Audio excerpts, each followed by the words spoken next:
respondereis: é o sacrifício da Páscoa ao Senhor, que passou por cima das casas dos filhos de Israel no Egito, quando feriu os egípcios e livrou as nossas casas. Então o povo se inclinou e adorou, e foram os filhos de Israel e fizeram isso, como o Senhor ordenara a Moisés e Arão, e assim fizeram. Querido Pai Celestial, nós te agradecemos pelo privilégio de estar contigo, pelo privilégio de celebrar esse grande acontecimento que hoje é a ressurreição de Jesus, é a ceia do Senhor, continuando em nossos dias, através desse grande acontecimento que o Senhor operou na vida do seu povo, na história. Que o Senhor aplique em nossos corações, que o Teu Espírito fale conosco, que o Senhor dirija a nossa vida, a nossa caminhada, a nossa história. No nome de Jesus, amém. Meus queridos irmãos, nós vamos, ao longo dessa exposição, também extrair aquilo que Deus quer falar conosco, mediante a esse texto bíblico, mediante essa exposição, que relembra como foi a origem da Páscoa, bem como as vitórias do Senhor diante dos seus inimigos. O livro de Êxodo nós conhecemos bastante, né? Os 10 mandamentos está registrado no livro de Êxodo, a construção, a ideia de Deus para construir algo que representasse a sua presença de uma forma móvel era o tabernáculo. Também está registrado a história de Moisés, está registrado aquele grande milagre ali no Mar Vermelho, onde muitos filmes, aliás, filmes, séries e por aí vai, retrata como foi esse acontecimento, que é bastante emocionante de se ver, aquele acontecimento da travessia do Mar Vermelho. Bom, mais ou menos esses acontecimentos estão aí em 1500 anos antes de Cristo, ou seja, 3500 anos atrás. E esse acontecimento aqui, registrado dos primeiros capítulos de Êxodo, aliás, foi o maior acontecimento da história do povo hebreu, do povo judeu. Até hoje é celebrado isso em várias partes do mundo, através de judeus espalhados. Esse acontecimento, ele tem um significado muito profundo para o povo hebreu, até porque ele vai culminar na morte e ressurreição do Messias, onde, infelizmente, muitos hebreus, muitos judeus não acreditaram. Para eles, Jesus é somente um rabino, alguém iluminado, alguém inspirado, que falou algumas coisas legais e boas, e nem profeta Jesus é considerado pelos judeus. Ele só é considerado profeta pelos islâmicos, pelos muçulmanos, que eles reivindicam que o Maomé é o último profeta, foi o Messias deles, né? Então, essa é outra história. Mas no livro de Êxodo, nesses acontecimentos aqui, antes da caminhada para a Terra Prometida, nós conseguimos visualizar nesses capítulos, nesses versículos, que há alguns tipos de Cristo, algumas representações, algumas profecias também.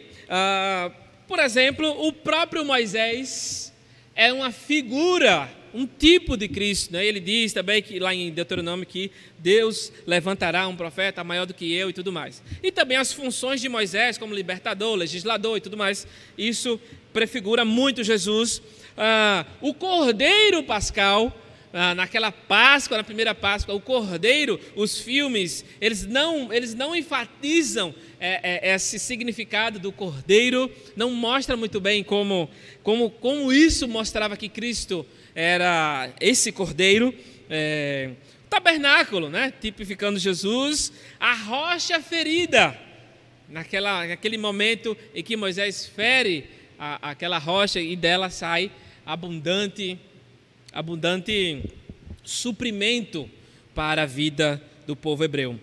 Também maná, eu sou um pão vivo que desce do céu. Jesus está se referindo ao maná, que é o pão diário, o nosso pão da vida. E também esses e outros, tá? O sumo sacerdócio aarônico, ou seja, Arão, o primeiro sumo sacerdote.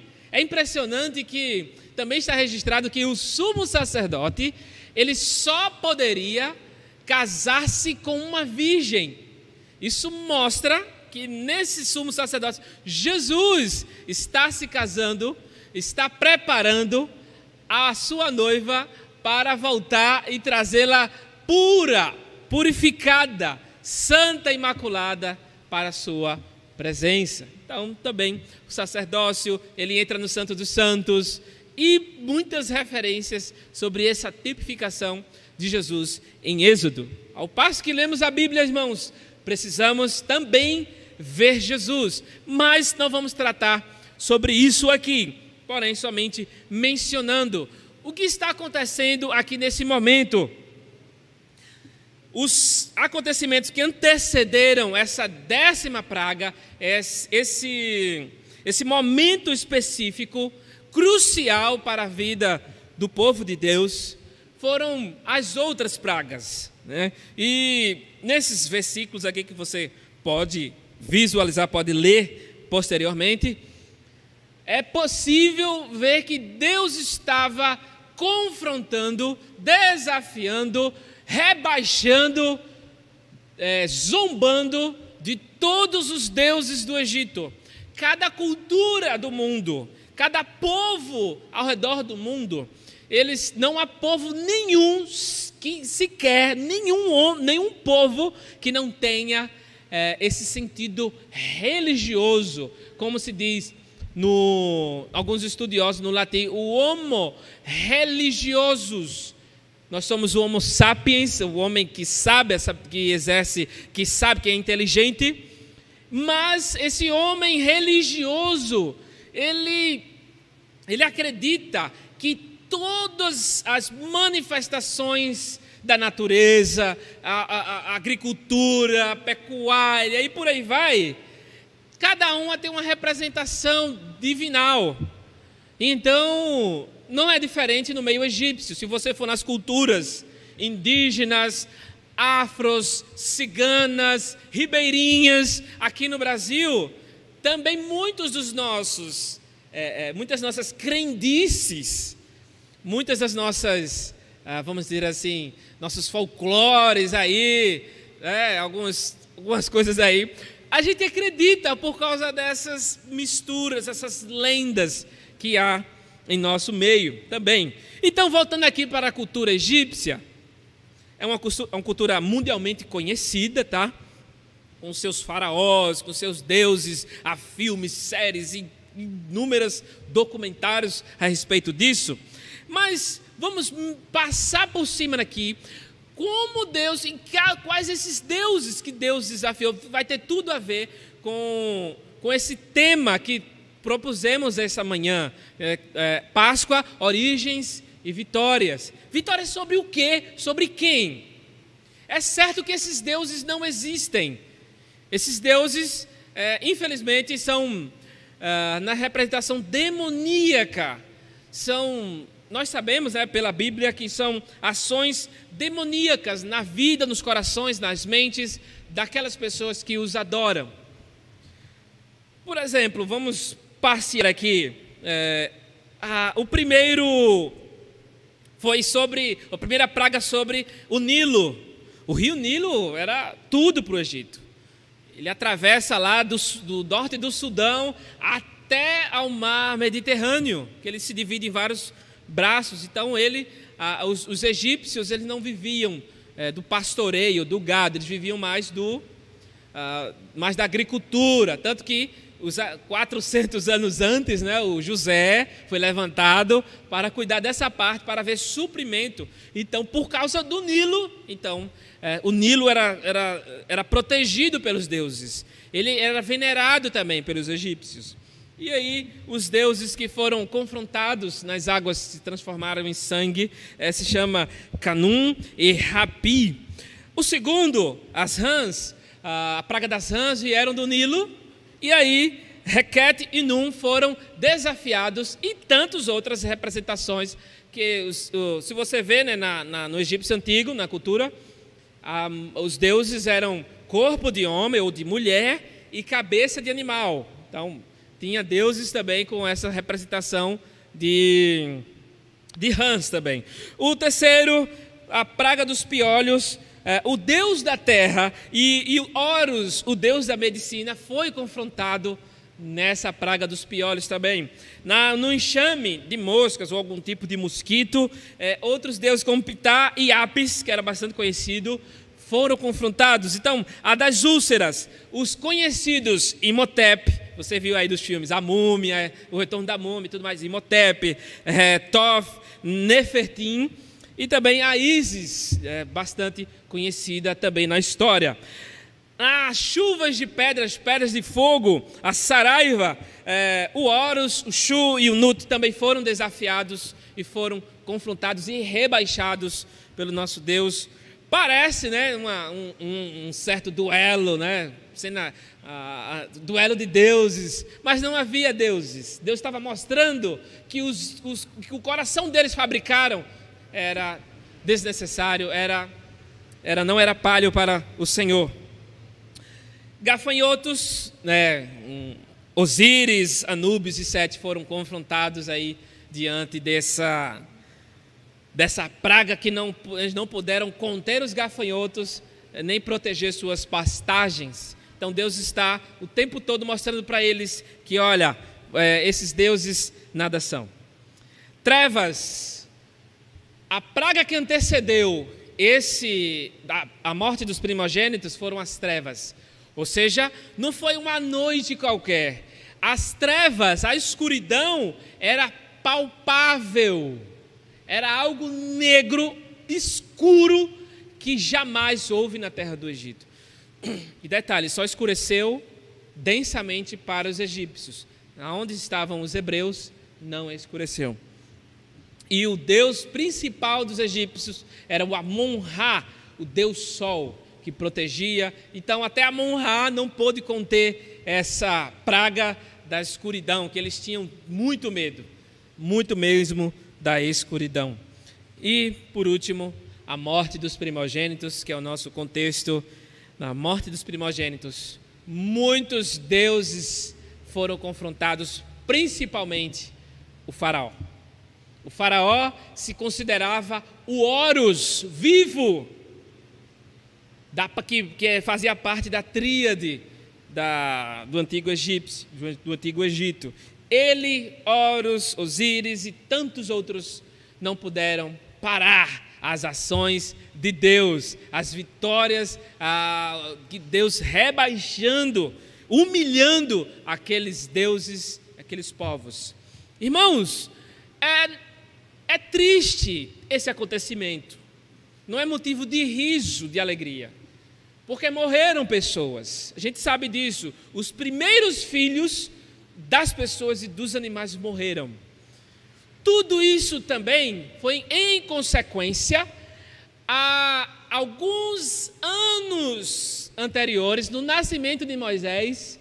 Vocês lembram que Faraó e todo o Egito procurou matar os filhos dos hebreus de 2 anos para baixo.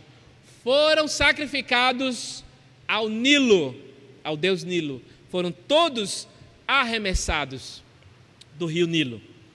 E isso também, essa praga dos primogênitos, também é uma consequência daquelas ações que eles praticaram cerca de 80 anos atrás. Veja que a consequência veio bem depois. Outro exemplo de consequência é que Jesus entra nas portas de Jerusalém e ali ele profetiza, né? Não ficará pedra sobre pedra, porque teus filhos chorarão e tal, e tal, e tal. No ano 70, 40 anos depois, Jerusalém foi cercada, foi sitiada, arruinada, e ficou só esses pedaços de muros lá que nós vemos hoje. Então, essas consequências, elas um dia vão bater a porta, porque Deus remove, perdoa os pecados, mas não uma consequência deles. Então, mas, enfim, vamos falar aqui sobre essa primeira Páscoa. Deus se mostrou vivo e vitorioso contra os deuses pagãos. Esse termo Páscoa no hebraico é passar por, indica passagem ou passar por cima. Deus estava mostrando o quê? Deus estava passando, livrando o seu povo desse acontecimento, dessa tragédia que estava acontecendo. Deus estava poupando o seu povo da morte naquela noite tão sombria que Deus disse, vai haver somente uma vez e nunca mais haverá. Bom, para eles serem livrados, era necessário sacrificar um cordeiro no fim da tarde, né? Jesus foi sacrificado no fim da tarde. Ele tinha que ser sem defeito, perfeito, aproximadamente um ano, tá? A gente foi pesquisar sobre isso. Um cordeiro de um ano pesa mais ou menos entre 38 a 40 quilos. E todos na casa, as famílias eram enormes, então um cordeiro dava para todo mundo cear ali e ali celebrar a vitória de Deus sobre todos os deuses do Egito. E cordeiro também, ele pede de um ano, mas ele vive como mais ou menos como algumas raças de cachorro, entre 20 a 22 anos. Cordeiro de um ano, cordeiro novo, cordeiro de carne macia, de carne mole, por isso que é abatido com um ano ou menos.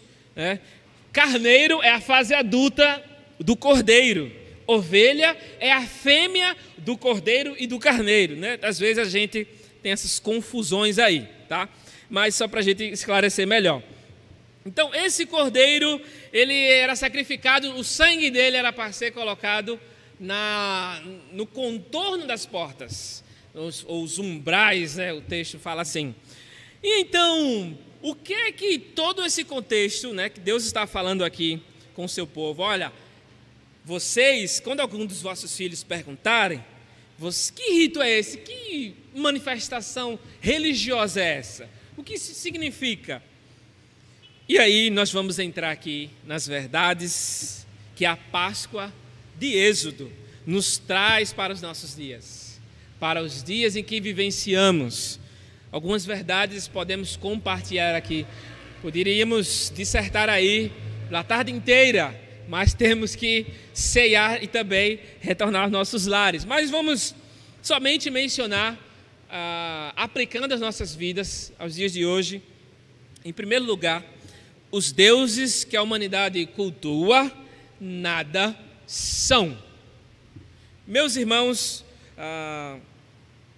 no capítulo 12, verso 12, diz assim: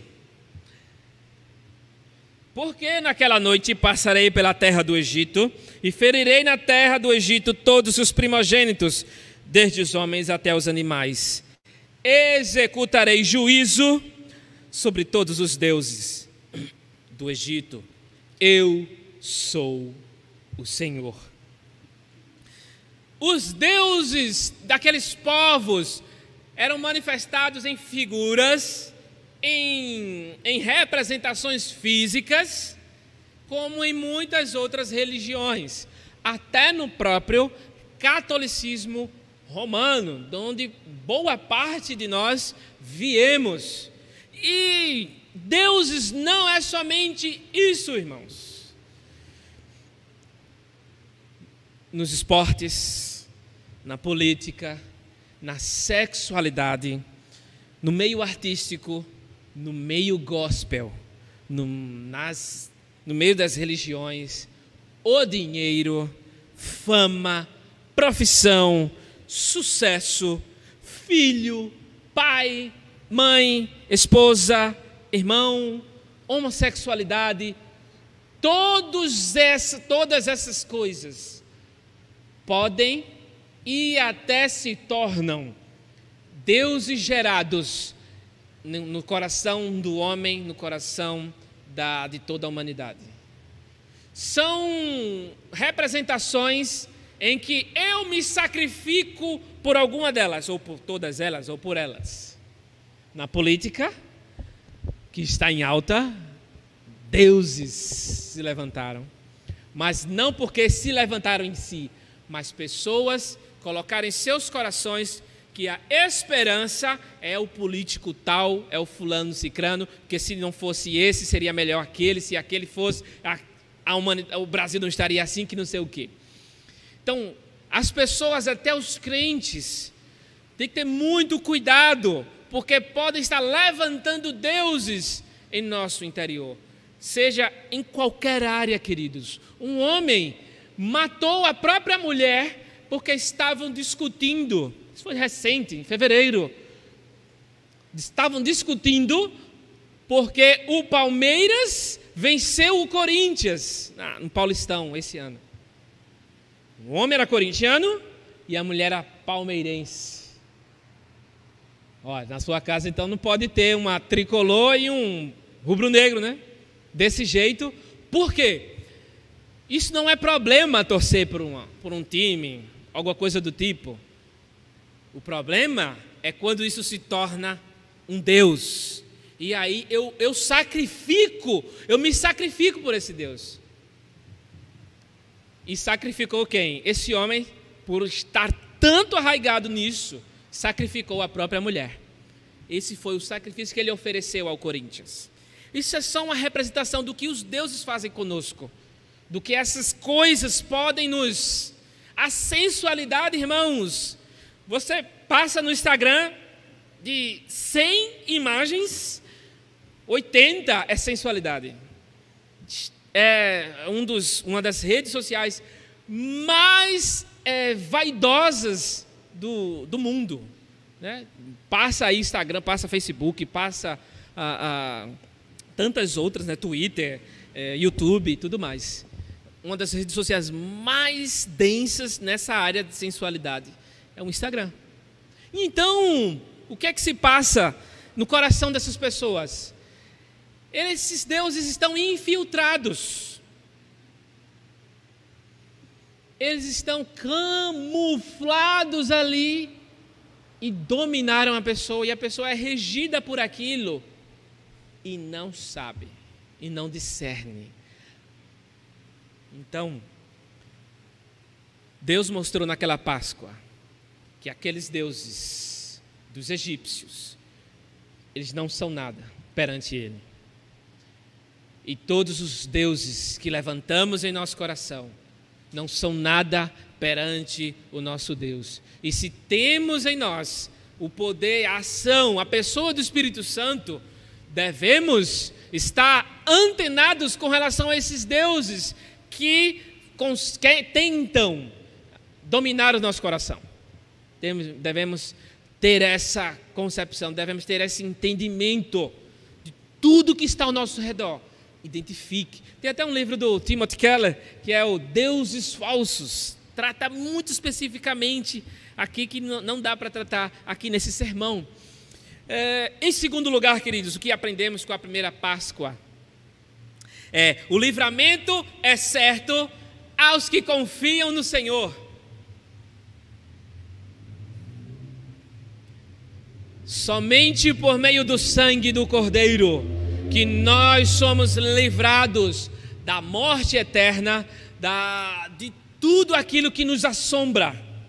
Morte significa separação, literalmente isso. Separação do corpo, da parte material, da parte imaterial, corpo e espírito. Separação física, né, deste mundo. Separação de Deus e separação eterna de Deus, ou seja, o lago de fogo.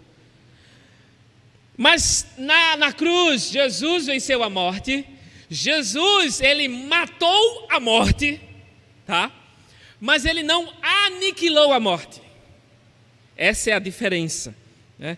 Em João 1:29, João olha para Jesus e diz: esse é o Cordeiro de Deus que tira o pecado do mundo. O cordeiro sacrificial, que foi inocente, que foi novo. Lembra que o cordeiro de 1 ano, pronto para o abate? Como esse cordeiro de 1 ano, Jesus, em mais ou menos 27 e 30, há uma confusão aí nas idades, entre 33 e 30, aliás. E aí, Jesus, novo, Jesus não era, para a época, não era velho. Na idade dos 30 era jovem, era considerado ainda da UMP. E aí, o nosso Senhor, ele foi sacrificado. Ele matou a morte. Só que a morte ela não foi ainda aniquilada. Aniquilado é fazer desaparecer. Irmãos, em Apocalipse, aliás, primeiro só para confirmar isso. 1 Coríntios 15, 26 diz assim: e o último inimigo que será destruído ou aniquilado é a morte. E em Apocalipse 20, verso 14, ele confirma: João, então a morte e o inferno, ou Hades, foram atirados no lago de fogo, e esta é a segunda morte. Meus irmãos, pelo sangue do Cordeiro, ele nos livrou desse império da morte. Ele nos livrou, ele livrou o seu povo naquela época de sofrer tamanha afronta da morte. E ao mesmo tempo, eles foram livres de uma escravatura que era regido pelo preconceito racial, étnico, religioso dos egípcios. E aí Deus mostrou para eles quem é superior. Nós, se cremos, se confiamos plenamente no Senhor, nós realmente vamos ser livrados dessa destruição final da morte, em que todos os ímpios, todos aqueles religiosos que achavam que estavam no Senhor, mas não estavam, vão ser destruídos junto com a morte. Detalhe, a morte vai ser destruída, o inferno vai ser destruído, mas os homens não. Os homens eles vão passar com corpo e alma e tudo por um sofrimento eterno, inigualável. Nada se compara a esse sofrimento que as pessoas que não confiam no Senhor.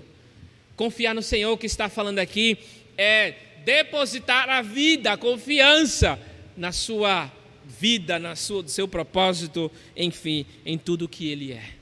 Então o Senhor Jesus matou a morte para que tivéssemos vida plena em Jesus Cristo. E para nos livrar dos deuses que nos tentam em nossos corações, que querem dominar as nossas vidas. E em terceiro e último lugar, no verso 27, ele diz assim, 12, 27. E, sim, 26, vamos ler o 26 também. Quando vossos filhos vos perguntarem, que rito é este? Respondereis, é o sacrifício da Páscoa ao Senhor. E aí ele explica, né? O Senhor passou por cima, na morte dos primogênitos do Egito e tudo mais. Em terceiro lugar, queridos, motivo de eterna gratidão e devoção. Como assim? Irmãos, o que aprendemos com essa primeira Páscoa é que os deuses que a humanidade cultua são nada perante Deus, perante o nosso Deus. O livramento, em segundo lugar, é certo aos que creem. E em terceiro e último lugar, é motivo de gratidão e devoção. Como assim? Deus mandou com que todos compartilhassem, repassassem aquele acontecimento, ou seja, evangelizasse, falasse da glória dele, da grandeza dele para seus filhos, para as gerações posteriores. E ali, compartilhar para nós hoje é compartilhar o sacrifício do Cordeiro, com todas as pessoas que encontramos no caminho, a começar pelos da nossa própria casa. A pandemia está nos mostrando que é necessário, é essencial não ficar dependendo de ministério infantil, mas sim eu evangelizar, falar de Jesus, falar da palavra de Deus para os meus descendentes, para os meus familiares. Isso é essencial. Por mais que as irmãs, os irmãos se esforcem no ministério infantil, o ministério infantil é o reforço. É maravilhoso ter esse ministério, é essencial também. Só que ele não é o principal com relação ao passar o evangelho para as crianças, filhos dos crentes. Mas para os filhos dos descrentes é mais essencial ainda, né? Porque não existe ensinamento bíblico nas famílias descrentes, lógico. Mas sendo os pais, ou o pai ou a mãe crente, sim, precisa passar tudo isso. Evangelizar, pregar o evangelho, falar dos grandes acontecimentos da nossa história, que é a nossa Páscoa, que é Jesus, é o seu sacrifício, como diz lá em 1 Coríntios 5, que Cristo, nossa Páscoa, já foi sacrificado. E como é que a gente continua essa Páscoa? Ceia do Senhor. A ceia do Senhor. E mais falando um pouco sobre a ceia, não é bíblico, não é necessário. A Páscoa, cada um em sua casa, tem pessoas fazendo isso. Cada um em sua casa, né? Vamos comer o pão agora, vamos tomar do cálice. A Páscoa, ela é para ser, a ceia, aliás, que é a continuação da Páscoa, ela é necessária presencialmente. Não tem como virtualizar a ceia. Você, meu irmão, minha irmã que estiver em casa, você aguarde o momento de vir, o momento de estar presente na comunhão dos santos, para estar celebrando também, juntamente, presencialmente, com os nossos irmãos. Então, também na Páscoa, nós pregamos a morte e a ressurreição de Jesus. Nós não dependemos de uma data que o catolicismo romano predeterminou na história.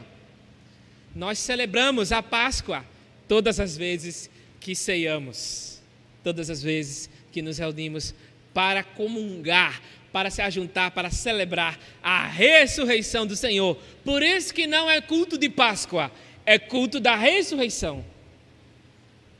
E então,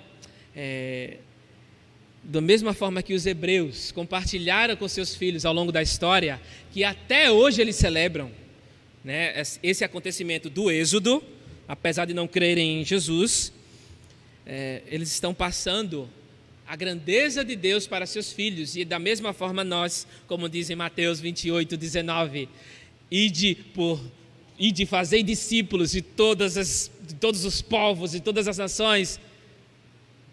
Isso é para ser celebrado, demonstrado dia a dia, porque Jesus é a nossa Páscoa. E devemos retratar, compartilhar isso também. É uma forma de devoção e consagração, para que esse ato heróico de Deus possa ser eternizado nos corações de quem guarda, de quem é evangelizado.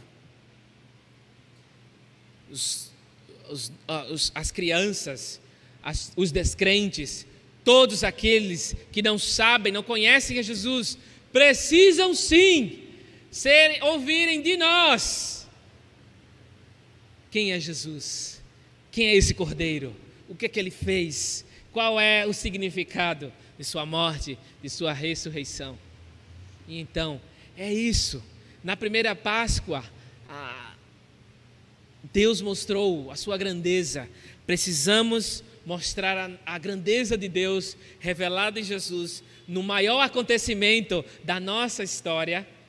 É muito maior do que esse acontecimento em Êxodo. O sacrifício do eterno Filho de Deus é coisa grandiosa demais, irmãos. o Verbo que se fez carne e habitou entre nós. E vimos a sua glória, glória como do unigênito do Pai. Guarde essas verdades para o seu dia a dia. Cuidado com esses deuses que a humanidade cultua. Cuidado. Tenha certeza de que o livramento é certo, se realmente confia plenamente no sacrifício de Jesus. E demonstre isso como motivo de eterna gratidão e eterna devoção ou consagração ao Senhor. E isso deve ser celebrado dia após dia em nossos dias, em nossa humanidade, na humanidade nos dias atuais, que infelizmente são mortos caminhando para o abismo eterno.